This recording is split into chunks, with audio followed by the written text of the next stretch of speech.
Alhamdulillah. Alhamdulillahirrabbilalamin. Kembali lagi di Islam itu Indah. Jamaah Islam itu Indah yang dirahmati Allah. Kita ingatkan lagi ya, tema kita pagi hari ini adalah menantu idaman, mertua dambaan. Masya Allah, ini senang banget nih pasti kalau misalnya tercapai dua-duanya nih. Pasti senang, bahagia banget nih keluarganya. Nah sekarang sebelumnya kita lanjutkan lagi tausiah dari guru-guru kita.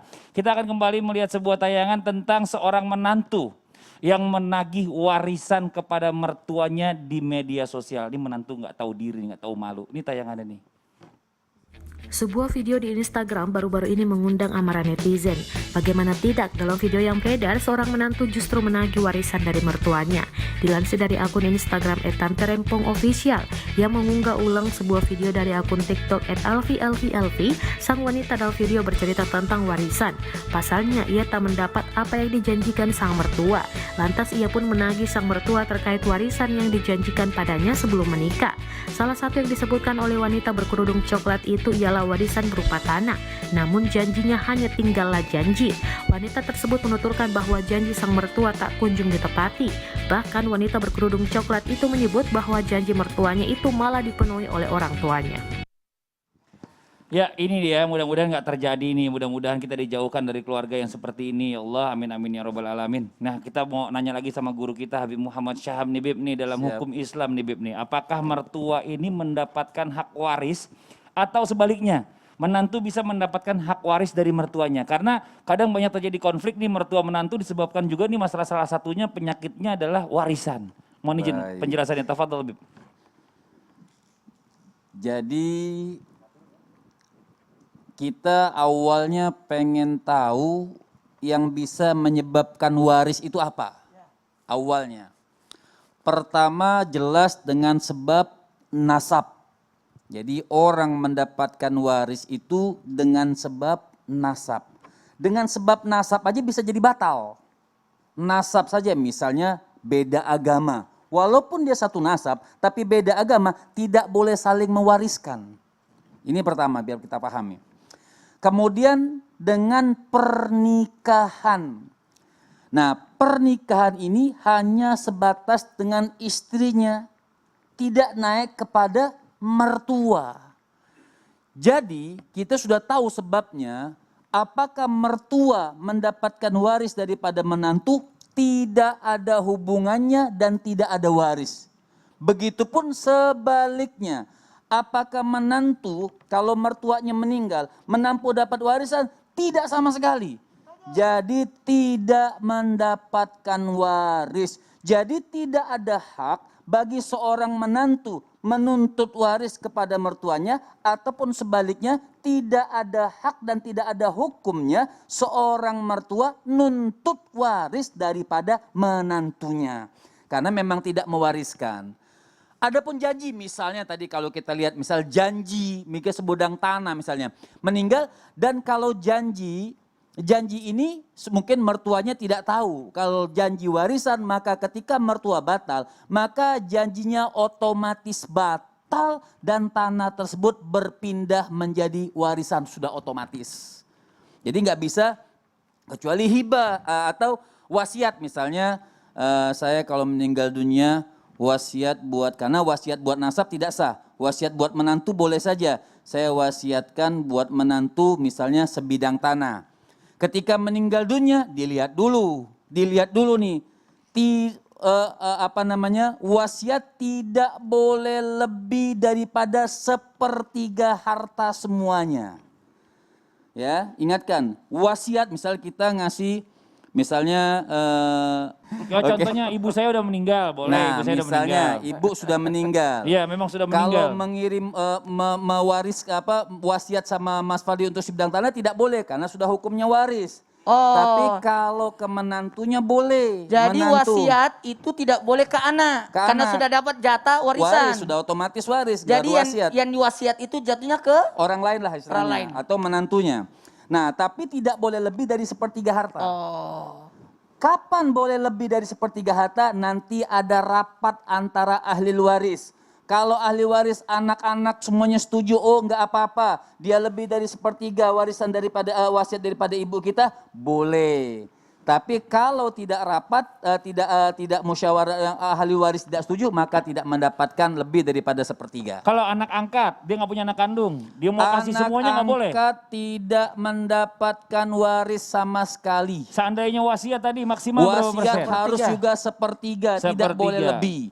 Kalaupun mau lebih nanti Dawil arham semuanya, artinya dirapatkan keluarga kalau memang bisa dikasihkan lebih. Nauzubillah min dzalik. Seperti itu. Jadi kalau memang tidak ada rapat dan tidak disetujui sama ahli waris, maka tidak boleh lebih daripada sepertiga. Kalau yang tadi kasusnya tadi Maka udah saya katakan dijanjiin, kalau terus memang dia jatuhnya waris dan tidak artinya mewariskan nggak sah karena memang bukan waris. Maaf, maka Habib. otomatis Saya lari tidak bela yang kepada tadi ahli waris. perempuan ya.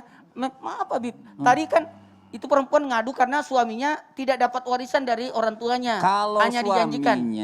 Kalau suaminya oke, karena suaminya itu kan dianya anak enggak. daripada ibunya. Tapi Cuma kalau dia menantu, ngomongin. ya tetap saja artinya kan sebenarnya nggak harus di media sosial segala macam. Kalau utang Bib, gimana Bib? Kenapa utang? Diwarisin ke menantunya nggak? Kalau misalnya mertuanya ngutang atau sebaliknya menantunya ngutang, menantu meninggal, mertuanya Tidak perlu boleh, bayar nggak ada hak seorang menantu untuk melunasi hutang daripada mertuanya. Tapi kalau dia tabarru untuk mendapatkan ibadah lebih sedekah nggak apa-apa, boleh-boleh saja. Tapi Masya kewajiban tidak seperti itu. Nah sekarang kita lanjut lagi, makasih banyak Habib, jazakallah khairan katsira. Nah sekarang Ustadz Maulana nih, apakah dalam Islam Boleh ya, duduk nih. Boleh duduk nih. Apa diperbolehkan nih ya, seorang mertua itu ikut campur kepada rumah tangga menantunya? Atau memang tidak boleh sama sekali karena dikhawatirkan akan lebih cenderung membela sang anak dibandingkan menantunya. Tapi kalau misalnya terjadi satu rumah, itu sering banget kejadian tuh gitu loh. Mohon izin penjelasannya guru kita Ustadz Maulana. Ya saya ambil properti dulu ya. Oh, boleh Ustadz. Diambilin Saya dong. jangan ambilin Ya nggak Allah, apa-apa. ya. Saya kan host, saya bantuin. Kita duduk ya. Duduk lagi kita. Boleh Oke. dong. Nah tadi saya ditanya sama Ustaz Sam. Ini utang pertanyaan tadi nih. Iya, Lalu Ustaz. dapat lagi nih. Gimana boleh nggak mertua ikut campur dalam rumah tangga menantunya? Ya. Jawabannya boleh saja kalau dimintai nasihat. Kalau diminta sama menantunya. Nasihat. Boleh saja kalau berkaitan tentang agama. Karena dalam hal ini ingat kita harus sehidup sesurga. Dalam al-nasihat boleh, dalam kaitan tentang agama boleh. Orang lain aja kita harus ingetin, apalagi anak sendiri, apalagi menantu. Dan ingat, boleh nggak membantu? Dalam hal ekonomi, boleh dalam artian tetap menjaga perasaan. Karena jangan sampai, mohon maaf, Mas Bali saya kasih 2. Kita perumpamakan ini, saya punya menantu 3. Tua dong saya ya. Iya, emang menantu 4, karena anak Ustadz 4. Oh iya. Ini kan ceritanya di Oh, sini iya, ya ceritanya, Allah. iya. Ini orang yang ada di sini Iya, kita bahas. terus. Ya ini, iya Masya Allah. Ini perumpamaan. Ini tidak boleh ini. saya pegangin. Sengaja Habib, Oh supaya sengaja bisa jatuh, Bib. kelihatan. Sengaja Ya, goyang-goyang. sengaja supaya kelihatan bahwa mertua itu kan artinya gue balik. Wah ini kasih mertua dong. Oh. Ya. Anggap aja gitu, jatuh. Tidak boleh condong kemana karena bisa jadi menantu yang lain agak sakit hati. Namun kalau ada pembagian, nih tadi udah bagus rata pembagiannya. Tapi dalam hal ini harus menjaga perasaan. Makanya ketika menghadapi seperti ini, menantu marah, ini marah, naik semua. Maka mertua yang baik menenangkan. Ketika kita harus membagi, betul-betul harus bagi bagus. Karena mohon maaf, ini goyang rumah tangga, goyang. Nanti yang nuntut kita adalah menantu. Jadi harusnya diratain sisi-sisinya. benar. Jadi tidak akan goyang. Tadi kan goyang. Goyang, nggak Jadi seimbang. harusnya diseimbang seperti ini. Walaupun kekuatan kita kecil. Mertuanya untuk tinggal satu. hati kita satu. Iya, Tapi iya. untuk membagi untuk semua menantu ini harus perbaiki. Lihat dulu keadaan. Orang tua tetap jadi orang tua untuk bagaimana mengimbangi. Tapi Karena gini. tidak ada orang berpengalaman dalam rumah tangga. Tapi ada yang begini maksudnya Apa tuh? gini, ada seorang anak yang bentar-bentar tuh suka ngadu sama orang tuanya. Ya. Jadi sampai menantunya itu dicap jelek sama mertuanya gitu. Ini loh. kesalahan. Ini saya harus camkan. Tidak boleh menjadi kompor. Apalagi menceritakan aib rumah tangga kepada siapapun. Mohon maaf ya, ini saya sampaikan. Pasti akan timbul penyesalan. Kenapa? Mau tahu kenapa? Kalau orang tua ditempati curhat, kita nanti balik. Jadi gitu. Jadi takutnya, ya Bib, benar Bib, benar. Takutnya nanti sudah baikan, kembali tetap dicap buruk oleh mertuanya. Na'udzubillah min Jadi dzalik. jangan sampai ada aku dimarahin terus balik lagi. Susah nanti. Artinya intinya seperti ini mungkin saya Ya, bisa nggak apa-apa. sampaikan sebagai mertua harus lebih adil dan Lebih bisa adil. memandang semua menantunya. Iya. Nah, Karena iya. yang namanya hati pasti ada condong kepada menantu ini, tapi tidak boleh memperlihatkan ya, Habib. Iya, iya. betul. Tapi gini nih Bib Iya, nih ya. iya, Habib. Saya mau nanya nih Bib, nih, Iya. ada pertanyaan nih. Apakah mertua nih di dalam Islam ini dibolehkan untuk menyuruh anaknya berpisah Aduh. dari pasangannya dalam hal ini menantunya ya? Karena kan kadang-kadang gini ya, mohon maaf gitu loh. Ini mungkin ada sebagian orang menganggap nih orang tuanya zolim, ya kan? Tapi ada lagi berpikir karena nih orang tuanya beranggapan ini menantunya nggak bisa membahagiakan anaknya. Atau bahkan menyakiti anaknya. Bagaimana penjelasannya Bib? Silakan Bib. Sekarang Kita nanti. duduk sekarang. Habib berdiri aja Bib. Oh, iya. Ya. Kita duduk lagi ke tempat masing-masing. Ustaz Syam, tafadhol. Habib langsung di situ aja. Bismillahirrahmanirrahim. Ada hadis daripada baginda Nabi besar Muhammad sallallahu alaihi wasallam, "Laisa minna." Kata Nabi sallallahu alaihi wasallam, tidak tergolong daripada golonganku, kata Rasul, orang yang memisahkan antara suami dengan istrinya atau antara istri dengan suaminya. Laisa minna.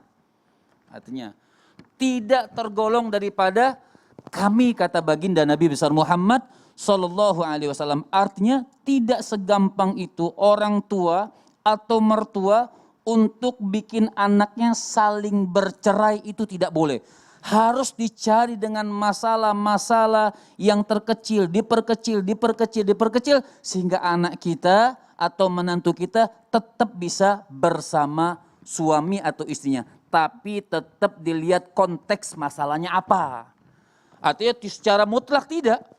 Artinya seorang mertua apakah secara mutlak tidak boleh untuk anaknya bercerai? Dilihat dulu masalahnya. Kalau misal menantunya mukul-mukulin anak, artinya kan kita lihat masalahnya. Misalnya kalau ditanyakan, pernah waktu kalau ditanyakan masalah Nabi seperti Sayyidina Umar Ibnul Khattab pernah menyuruh anaknya bercerai. Betul, karena Sayyidina Umar orang yang bertakwa, orang yang adil, orang yang tahu sebab menyebabkan bisa terjadi untuk menyuruh orang tersebut. Memang diperbolehkan, contoh daripada Sayyidina Umar Ibnul Khattab atau contoh daripada Nabi Allah Ibrahim. Ya, artinya memisahkan antara Nabi Allah Ismail dengan istrinya. Karena beliau seorang nabi, tahu dan apa yang hak, apa yang adil. Nah, kita sebagai manusia biasa, kita lihat dulu permasalahannya. Jangan mengedepankan hawa nafsu.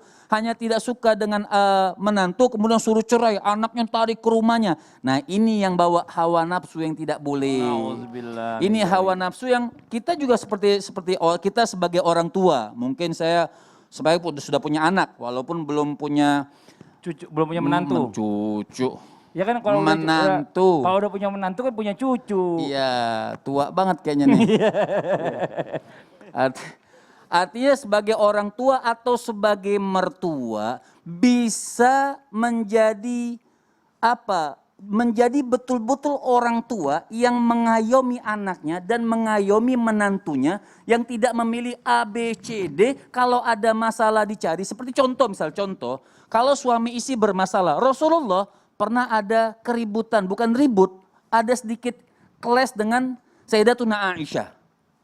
Yang dipanggil siapa? Sayyidina Abu Bakar. Sayyidina Abu Bakar suruh nengahi, tapi adil. Artinya carilah orang yang adil, carilah orang yang beragama untuk menengahi. Dan kita sebagai mertua tidak boleh kalau anak kita salah, kita katakan salah. Kalau menantu kita salah, kita katakan salah supaya jadinya bagus.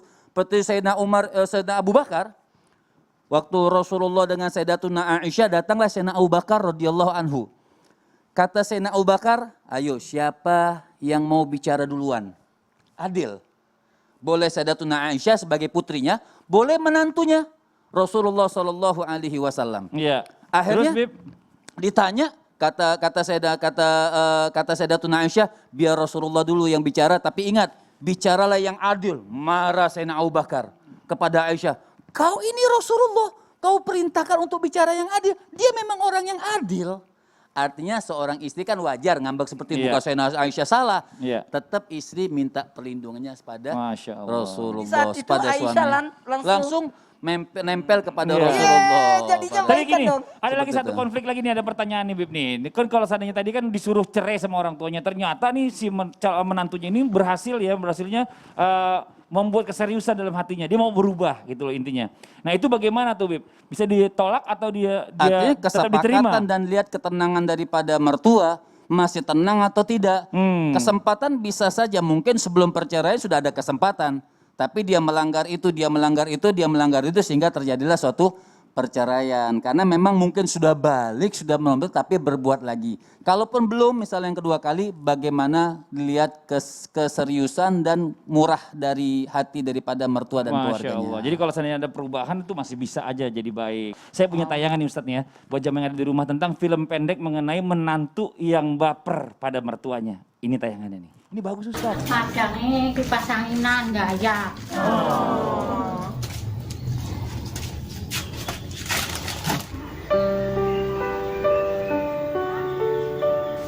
Mica. Nah, mica. Walah ceng, tangi turu madang, mangane akeh. Lho kaya ngene kon doyan madang piye lho. Si mboke ngomong kaya ngono aku ngerti dek iki nyindir aku. Ya wes kayak dendake wis. Entek-entek pakan nyambut gawe ra iso. Kaya doyan mangan ngene iki nduk. Si mbok kaya ngono terus. Wis Mas kayak dipangan sing akeh. Wah dulang apa piye? Ya wis tulang nduk aku yang doyan nduk. Alah manjamen dadak dulang barang. Tanganmu nggo apa? Oh kaya ngono kae. Rasa tulang-tulangan. Ya ini dia kadang-kadang ya orang kalau punya rasa salah atau mungkin punya kesalahan banyak kadang-kadang suka baper sendiri. Bener gak Ustadz Maulana? Bener gitu ya? Iyalah. Orang ngomong apa pokoknya jadi tersinggung, ngerasa dirinya yang kena. Itu ini namanya Ustadz Syam. baper. Baper ya. Nah Ustadz Syam nih bagaimana caranya seandainya nih kita dapat mertua nih yang ego juga ya. Ego nih kita bisa menundukkan ego mertua ya dan menantu mungkin juga sebaliknya. Serta bisa menyambung kembali hubungan yang sudah terlanjur renggang. Bahkan putus silaturahim selama bertahun-tahun antara mertua dengan menantu. Nah ini bagaimana penjelasannya? Tafadhol guru kita Ustadz Syam, silakan. Tapi guruku Habib, Ustadz Maulana, Mas Fadli dan seluruh guru-guru kami yang dimuliakan Allah Subhanahu wa taala. Ba'da naqul a'udzubillahi minasyaitonir rajim. Wa ibadur rahman وعباد الرحمن الذين يمشون على الأرض هونا وإذا خاطبهم الجاهلون قالوا سلاما.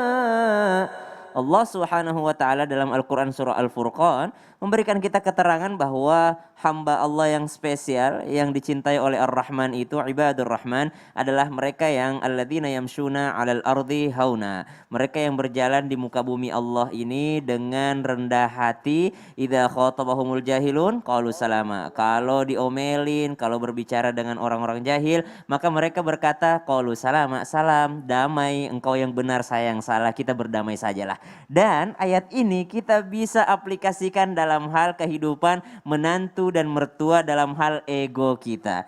Kalau mau lihat orang yang dicintai oleh Allah Subhanahu wa taala, kata ayat tadi, lihat mereka ketika berbicara dengan orang lain. Apakah mereka cari damai atau mereka cari ribut? Kalau mau melihat orang yang dekat dengan kasih sayangnya Allah, ibadur Rahman, maka lihatlah dia di muka buminya Allah. Apakah dia di muka buminya Allah berlaku semena-mena atau mereka rendah hati? Subhanallah. Ada kalimat indah dalam ayat ini dengan Allah mengatakan alladzina yamshuna 'alal ardi, di atas muka bumi. Allah tidak katakan satu tempat, tapi Allah memberikan sesuatu yang umum, muka bumi. Kalau dikatakan muka bumi, berarti kita berlaku di mana saja, kita harus rendah hati. Karena ada orang yang kalau di kampungnya dia sombong. Kalau keluar dari kampungnya, ya Allah, kayak takut banget, kita rendah hati banget karena bukan kampungnya. Tapi kalau berada di kampung sendiri, wah, siapa mau lawan saya di sini, gitu kan? Anak kampung, anak akamsi biasanya berlaku tinggi hati, sombong gitu, karena dia merasa bahwa saya nih penguasa di sini nih. Nah, Allah katakan alal ardi, berarti berlaku kepada siapa saja kita berbicara. Kita berbicara kepada mertua, kita harus turunkan ego kita. Kita berbicara kepada menantu, kita pun harus rendah hati. Kadangkala kalau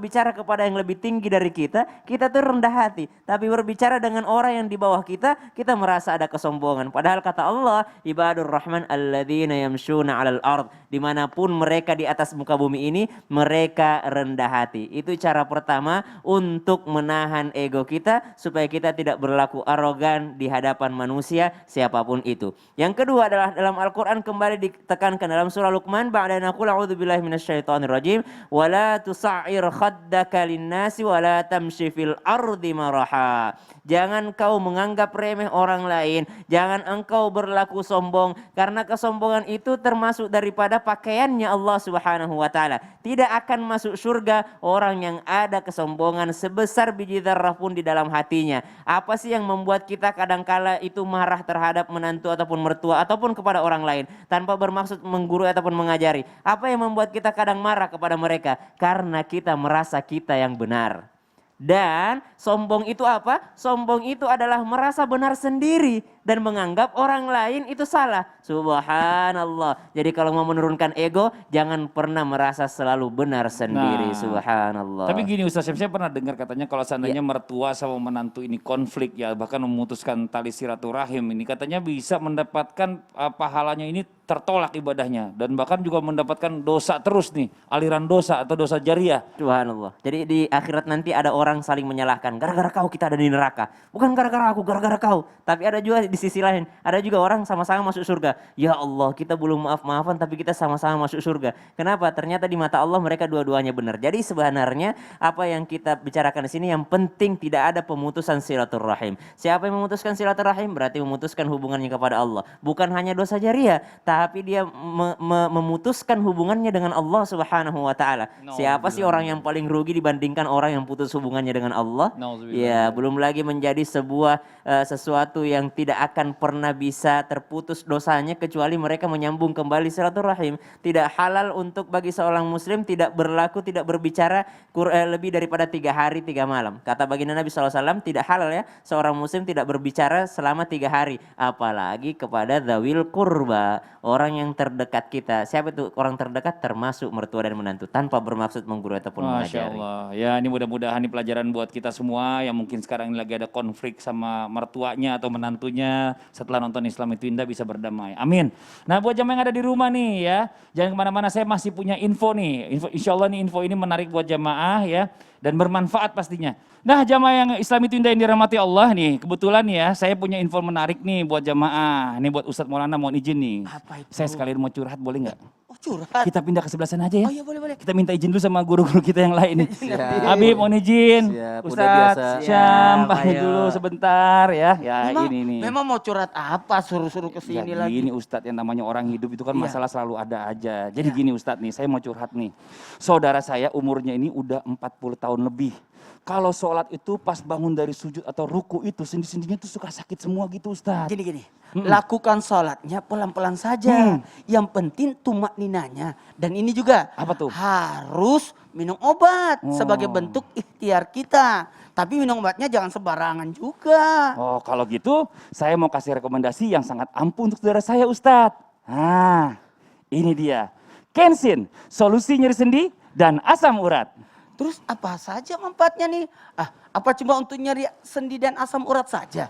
Kensin ini obat yang multifungsi, bisa menghilangkan nyeri pada persendian serta menghindari pembengkakan dan juga meningkatkan imun tubuh sehingga tubuh punya perlindungan terhadap penyakit.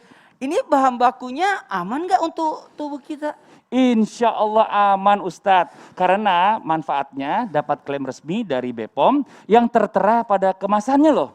Dan juga terbuat dari bahan alami yaitu ekstrak habatus sauda yang berfungsi sebagai penghilang nyeri, anti radang, serta menambah imun tubuh. Masya Allah, tabarakallah, habatus sauda kan itu obat dari segala penyakit kecuali kematian. Bener banget Ustadz, gak cuma itu aja. Ada juga ekstrak Apium graveolens untuk menurunkan asam urat serta ada kandungan vitamin K dan B yang mencegah kesemutan, ya, sendi kaku serta membantu penyerapan kalsium. Kalau dikonsumsi setiap hari bisa nggak ya?